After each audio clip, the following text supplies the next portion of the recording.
a co-design process with Indigenous Australians on a voice to Parliament. The new phase will be led by the prominent Indigenous leaders Tom Calma and Marsha Langton. The government says it intends to convene the senior advisory group to ensure that Indigenous people are heard at all levels of government. Earlier we heard from the Minister for Indigenous Australians, Ken Wyatt.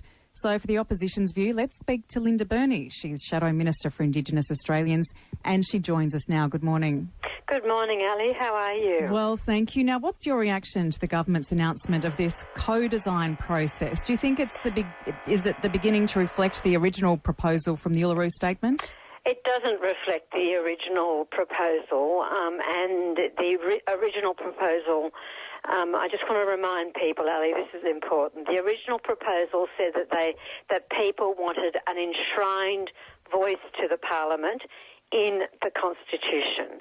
It also said, I'm sorry, there's a jackhammer in my office somewhere. That's okay. It also said that it wanted a Makarrata Commission, which would oversee agreement-making and treaty-making. And it also talked about a national process for truth-telling. And I realise the debate is now about a voice to the Parliament. And I have to say up front that Ken has been Wyatt has been consultative. But the Labor Party will take its time. We still embrace what the Uluru Statement said, and that is an enshrined voice in the Parliament.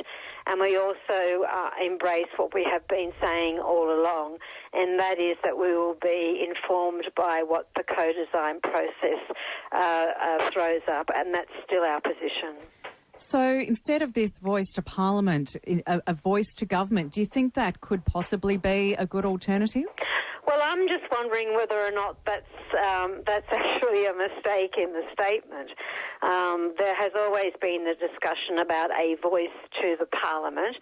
Obviously, Labor is not in government. We are the opposition, and I recognise that.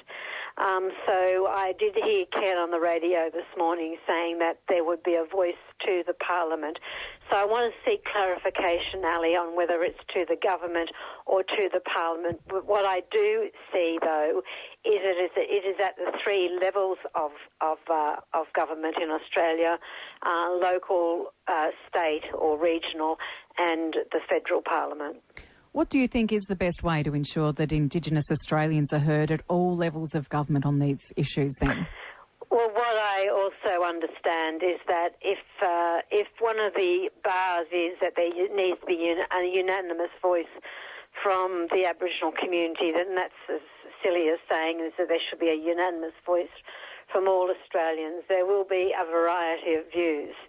And those variety of views will span from it's either an enshrined voice in the Constitution or nothing, or some people might say, well, we'll take the legislative path, or some people might say, well, we'll take the legislative path, providing it leads to the enshrinement in the Constitution. And I am in no position to prejudge that. What I can say, Ali, as I've already stated, is that Labor's position has been clear from the get-go. We embrace the Uluru Statement, and I want to seek clarification on a number of issues that Ken Wyatt's statement has thrown up, including who are the other 18 people on this lead body that's going to oversee the co-design process, and that will be very important. Also, what the time frame is. Ken said 12 months or as long as it takes, but time is of the essence. And I want to also put the important aspect of this is what the Prime Minister is thinking and saying in terms of some sort of constitutional reform. That has not been mentioned today.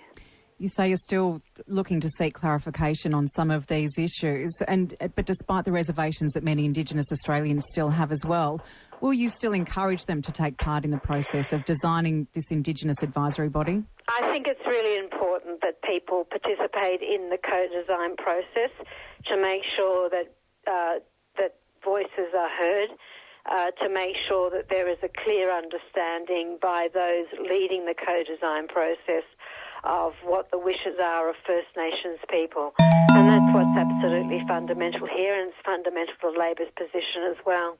Linda Burney, thanks so much for your time. Thanks, Ali. Linda Burney, the Shadow Minister for Indigenous Australians, joining us there.